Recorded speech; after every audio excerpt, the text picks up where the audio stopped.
हरि ओम। कृष्णाय वासुदेवाय हरिये परमात्मने प्रणतक्लेश विनाशाय श्री कृष्णाय वयं नमः। श्री कृष्ण गोविंद हरे मुरारी, हे नाथ नारायण वासुदेव। श्री कृष्ण गोविंद हरे मुरारी, हे नाथ नारायण वासुदेव।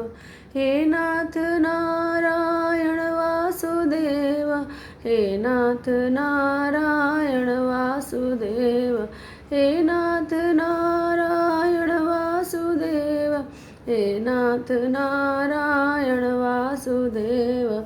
श्री कृष्ण गोविंद हरे मुरारी, हे नाथ नारायण वासुदेव। श्री कृष्ण गोविंद हरे मुरारी, हे नाथ नारायण वासुदेव। हरे कृष्ण कृष्ण कृष्ण हरे हरे, हरे राम राम राम हरे हरे। हरे कृष्ण कृष्ण कृष्ण हरे हरे, हरे राम राम राम हरे हरे। हरे कृष्ण कृष्ण कृष्ण हरे हरे, हरे राम राम राम हरे हरे। हरे कृष्ण कृष्ण कृष्ण हरे हरे, हरे राम राम राम हरे हरे। हरे कृष्ण कृष्ण कृष्ण हरे हरे, हरे राम राम राम हरे हरे। बोलो श्री कृष्ण चंद्र भगवान की जय। विदुर नीति 5वां अध्याय। विदुर कहते हैं, राजेंद्र, विचित्र वीर्यानंद, स्वयंभू मनु जी ने कहा है कि नीचे लिखे 17 प्रकार के पुरुषों को पाश हाथ में लिए यमराज के दूत नरक में ले जाते हैं। जो आकाश पर उट्ठी से प्रहार करता है, न झुकाए जा सकने वाले वर्षाकालीन इंद्रधनुष को झुकाना चाहता है, पकड़ में न आने वाले सूर्य की किरणों को पकड़ने का प्रयास करता है, शासन के अयोग्य पुरुष पर शासन करता है, मर्यादा का उल्लंघन करके संतुष्ट होता है, शत्रु की सेवा करता है, रक्षण के अयोग्य स्त्री की रक्षा करने का प्रयत्न करता है और उसके द्वारा अपने कल्याण का अनुभव करता है, याचना करने के अयोग्य पुरुष से याचना करता है और आत्म प्रशंसा करता है, अच्छे कुल में उत्पन्न होकर भी नीच कर्म करता है, दुर्बल होकर भी बलवान से बैर बांधता है, श्रद्धाहीन होकर उपदेश करता है, न चाहने योग्य वस्तु को चाहता है, ससुर होकर पुत्र वधू के साथ परिहास पसंद करता है और पुत्र वधू से एकांतवास करके भी निर्भय होकर समाज में अपनी प्रतिष्ठा चाहता है, पर स्त्री में अपने वीर्य का आघात करता है, आवश्यकता से अधिक स्त्री की निंदा करता है, किसी से कोई वस्तु पाकर भी याद नहीं है ऐसा कहकर उसे दबाना चाहता है, मांगने पर दान देकर उसके लिए अपनी डींग हाँकता है और झूठ को सही साबित करने का प्रयास करता है। जो मनुष्य अपने साथ जैसा बर्ताव करे उसके साथ वैसा ही बर्ताव करना चाहिए, यदि यही नीति का धर्म है। कपट का आचरण करने वालों के साथ कपटपूर्ण व्यवहार करें और अच्छा बर्ताव करने वालों के साथ साधु स्वभाव से ही बर्ताव करना चाहिए। बुढ़ापा रूप का, आशा धैर्य का, मृत्यु प्राणों का, असूया धर्म के आचरण का, काम लज्जा का, नीच पुरुषों की सेवा सदाचार का, क्रोध लक्ष्मी का और अभिमान सर्वस्व का ही नाश कर देता है। धृतराष्ट्र ने कहा, जब सभी वेदों में पुरुष को 100 वर्ष की आयु वाला बताया गया है तो वह किस कारण से अपनी पूर्ण आयु को नहीं पाता। विदुर जी बोले, राजन, आपका कल्याण हो। अत्यंत अभिमान, अधिक बोलना, त्याग का अभाव, क्रोध, अपना ही पेट पालने की चिंता और मित्रद्रोह, ये 6 तीखी तलवारें देहधारियों की आयु को काटती हैं। यही मनुष्यों का वध करती है, मृत्यु नहीं। भारत जो अपने ऊपर विश्वास करने वालों की स्त्री के साथ समागम करता है, जो गुरु स्त्रीगामी है, ब्राह्मण होकर शूद्र की स्त्री से संबंध रखता है, शराब पीता है और जो बड़ों पर हुक्म चलाने वाला, दूसरों की जीविका नष्ट करने वाला, ब्राह्मणों को सेवा कार्य के लिए इधर उधर भेजने वाला और शरणागत की हिंसा करने वाला है, ये सबके सब ब्रह्म हत्यारे के समान है। इसका संग हो जाने पर प्रायश्चित करें, यह वेदों की आज्ञा है। बड़ों की आज्ञा मानने वाला, नीतिज्ञ, दाता, यज्ञ शेष अन्न का भोजन करने वाला, हिंसा रहित अनर्थकारी कार्यों से दूर रहने वाला, कृतज्ञ, सत्यवादी और कोमल स्वभाव वाला विद्वान स्वर्गगामी होता है। राजन, सदा प्रिय वचन बोलने वाले मनुष्य तो सहज में ही मिल जाते हैं, किंतु जो अप्रिय होता वह हितकारी हो, ऐसे वचन के वक्ता और श्रोता दोनों ही दुर्लभ हैं। जो धर्म का आश्रय लेकर और स्वामी को प्रिय लगेगा या अप्रिय, इसका विचार छोड़कर अप्रिय होने पर भी हित की बात कहता है, उसी से राजा को सच्ची सहायता मिलती है। कुल की रक्षा के लिए एक मनुष्य का, ग्राम की रक्षा के लिए कुल का, देश की रक्षा के लिए गांव का, आत्मा के कल्याण के लिए सारी पृथ्वी का त्याग कर देना चाहिए। आपत्ति के लिए धन की रक्षा करे, धन के द्वारा भी स्त्री की रक्षा करे और स्त्री और धन दोनों के द्वारा सदा अपनी रक्षा करे। पहले के समय में जुआ खेलना मनुष्यों में बैर डालने का कारण देखा गया है। अतः बुद्धिमान मनुष्य हंसी के लिए भी जुआ न खेले। प्रतीप नंदन, विचित्र वीर्य कुमार, राजन, मैंने जुए का खेल आरंभ होते समय भी कहा था कि यह ठीक नहीं है, किंतु रोगी को जैसे दवा और पथ्य नहीं भाते, उसी प्रकार मेरी वह बात भी आपको अच्छी नहीं लगी। नरेंद्र, आप कौवों के समान अपने पुत्रों के द्वारा विचित्र पंख वाले मोरों के समान पांडवों को पराजित करने का प्रयत्न कर रहे हैं, सिंहों को छोड़कर सियारों की रक्षा कर रहे हैं। समय आने पर आपको इसके लिए पश्चाताप करना पड़ेगा। तात, जो स्वामी सदा हित साधन में लगे रहने वाले अपने भक्त सेवक पर कभी क्रोध नहीं करता, उस पर भृत्यगण विश्वास करते हैं और उसे आपत्ति के समय भी नहीं छोड़ते। सेवकों की जीविका बंद करके दूसरों के राज्य और धन के अपहरण का प्रयत्न नहीं करना चाहिए, क्योंकि अपनी जीविका छिन जाने से भोगों से वंचित होकर पहले के प्रेमी मंत्री भी उस समय विरोधी बन जाते हैं और राजा का परित्याग कर देते हैं। पहले कर्तव्य, आय व्यय और उचित वेतन आदि का निश्चय करके फिर सुयोग्य सहायकों का संग्रह करें, क्योंकि कठिन से कठिन कार्य भी सहायकों द्वारा साध्य होते हैं। जो सेवक स्वामी के अभिप्राय को समझकर आलस्य रहित हो समस्त कार्यों को पूरा करता है, जो हित की बात कहने वाला स्वामी भक्त, सज्जन और राजा की शक्ति को जानने वाला है, उसे अपने समान समझकर कृपा करनी चाहिए। जो सेवक स्वामी के आज्ञा देने पर उसकी बात का आदर नहीं करता, किसी काम में लगाए जाने पर इनकार कर देता है, अपनी बुद्धि पर गर्व करने और प्रतिकूल बोलने वाले उस भृत्य को शीघ्र ही त्याग देना चाहिए। अहंकार रहित, कायरता शून्य, शीघ्र काम पूरा करने वाला, दयालु, शुद्ध हृदय, दूसरों के बहकावे में न आने वाला, निरोग और उदार वचन वाला, इन 8 गुणों से युक्त मनुष्य को दूत बनाने योग्य बताया गया है। सावधान मनुष्य विश्वास करके असमय में कभी किसी दूसरे अविश्वस्त मनुष्य के घर न जाए, रात में छिपकर चौराहे पर न खड़ा हो और राजा जिस स्त्री को ग्रहण करना चाहता है उसे प्राप्त करने का प्रयत्न न करे।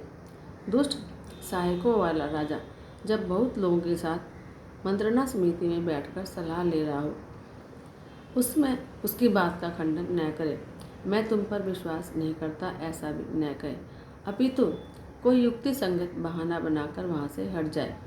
अधिक दयालु राजा व्यभिचारिणी स्त्री, राजकर्मचारी, पुत्र, भाई, छोटे बच्चों वाली विधवा, सैनिक और जिसका अधिकार छीन लिया गया हो वह पुरुष, इन सबके साथ लेन देन का व्यवहार न करे।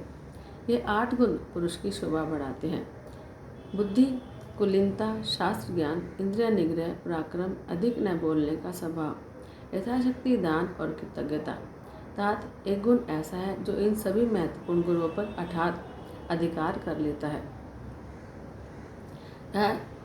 राजा जिस समय किसी मनुष्य का सत्कार करता है उस समय यह गुण, राज सम्मान जो है, सभी गुणों से बढ़कर शोभा पाता है।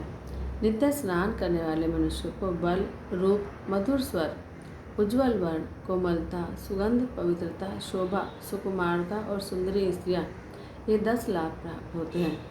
थोड़ा भोजन करने वाले को 6 गुण प्राप्त होते हैं।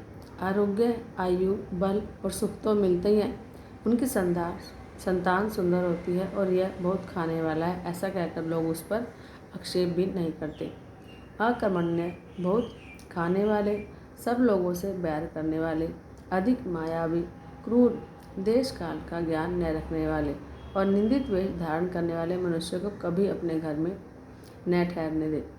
बहुत दुखी होने पर भी कृपण, गाली बकने वाले, मूर्ख, जंगल में रहने वाले, धूर्त, नीच सेवी, निर्दयी, बैर बांधने वाले और कृतज्ञ से कभी सहायता की याचना नहीं करनी चाहिए।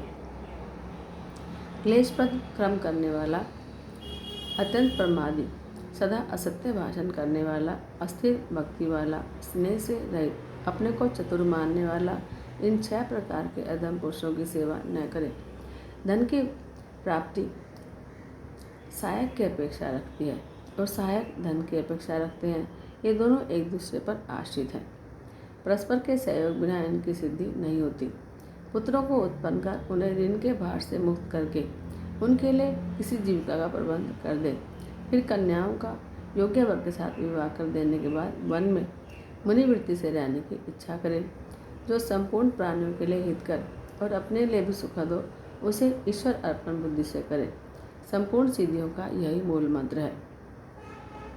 जिसमें बढ़ने की शक्ति, प्रभाव, तेज, पराक्रम, उद्योग और निश्चय है, उसे अपनी जीविका के नाश का भय कैसे हो सकता है।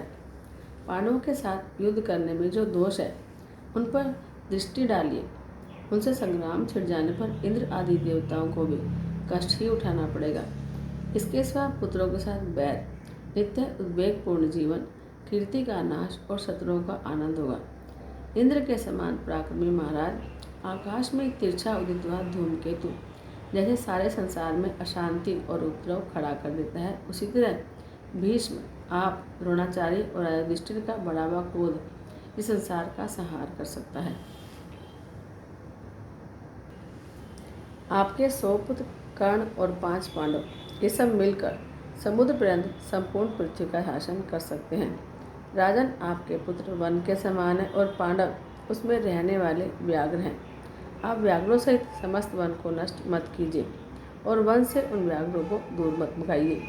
व्याघ्रों के बिना वन की रक्षा नहीं हो सकती और वन के बिना व्याघ्र नहीं रह सकते, क्योंकि व्याघ्र वन की रक्षा करते हैं और वन व्याघ्रों की। जिसका मन पापों में लगा रहता है, वे लोग दूसरों के कल्याण में गुणों को जानने की वैसी इच्छा नहीं रखते जैसी कि उनके अवगुणों को जानने की रखते हैं। जो अर्थ की पूर्ण सिद्धि चाहता है, जो उसे पहले धर्म का ही आचरण करना चाहिए। जैसे स्वर्ग से अमृत दूर नहीं होता, उसी प्रकार धर्म से अर्थ अलग नहीं होता। जिसकी बुद्धि पाप से हटाकर कल्याण में लगा दी गई है, उसने संसार में जो भी प्रकृति और विकृति है, उन सबको जान लिया है। जो समय के अनुसार धर्म, अर्थ और काम का सेवन करता है, वह इस लोक और परलोक में भी धर्म, अर्थ और काम को प्राप्त करता है। राजन, जो क्रोध और हर्ष के उठे हुए वेग को रोक लेता है और आपत्ति में भी धैर्य को नहीं खो बैठता, वही राजलक्ष्मी का अधिकारी होता है। राजन, आपका कल्याण हो। मनुष्य में सदा 5 प्रकार का बल होता है, उसे सुनिए। जो बाहुबल नामक बल है, वह कनिष्ठ बल कहलाता है। मंत्री का मिलना दूसरा बल है। मनीषी लोग धन के लोभ को तीसरा बल बनाते हैं। और राजन, जो बाप दादू से प्राप्त मनुष्य का स्वाभाविक बल है, वह अभिजीत नामक चौथा बल है। भारत, जिसका इन सभी बलों का संग्रह कर हो जाता है और जो सब बलों में श्रेष्ठ बल है, वह 5वां बुद्धि का बल कहलाता है। जो मनुष्य का बहुत बड़ा अपकार कर सकता है, उस पुरुष के साथ बैर ठानकर उस विश्वास पर निश्चित न हो जाए कि मैं उससे दूर हूँ, वह मेरा कुछ नहीं बिगाड़ सकता। ऐसा कौन बुद्धिमान होगा जो स्त्री, राजा, सांप, पढ़े हुए पाठ, सामर्थ्यशाली व्यक्ति, शत्रु, भोग और आयुष्य पर पूर्ण विश्वास कर सकता है। जिसको बुद्धि के बाण से मारा गया है, उस जीव के लिए न तो कोई वैद्य है, न दवा है, न होम है, न मंत्र है, न कोई मांगलिक कार्य, न अथर्ववेदों प्रयोग है और न भली भांति सिद्ध जड़ी बूटी ही है। भारत, मनुष्य को चाहिए कि वह सांप, अग्नि, सिंह और अपने कुल में उत्पन्न व्यक्ति का अनादर न करे, क्योंकि ये बड़े तेजस्वी होते हैं। संसार में अग्नि एक महान तेज है, वह काठ में छिपी रहती है, किंतु जब तक दूसरे लोग उसे प्रज्वलित न कर दें, तब तक वह उस काठ को नहीं जलाती। वही अग्नि यदि काठ से मत कर उद्दीप्त कर दी जाती है तो वह अपने तेज से उस काठ को, जंगल को और दूसरी वस्तुओं को भी जल्दी ही जला डालती है। इसी प्रकार अपने कुल में उत्पन्न वे अग्नि के समान यशस्वी पांडव क्षमा भाव से युक्त और विकार शून्य हो गए काठ में छिपी अग्नि की तरह शांत भाव से स्थित हैं। अपने पुत्रों सहित आप लता के समान हैं और पांडव महान शाल वृक्ष के समान हैं। महान वृक्ष का आश्रय ले बिना लता कभी बढ़ नहीं सकती। राजन अंबिकानंदन, आपके पुत्र एक वन है और पांडवों को उसके भीतर रहने वाले सिंह समझिए। तात सिंह के सूना हो जाने पर वन नष्ट हो जाते हैं और वन के बिना सिंह भी नष्ट हो जाते हैं। जय जय श्री हरि। इति श्री महाभारते उद्योग पर्वाणि प्रजागर प्रवचने विदुर रहित वाक्य सप्तशोऽध्याय। जय जय श्री राधे, जय जय श्री राधे, जय जय श्री राधे।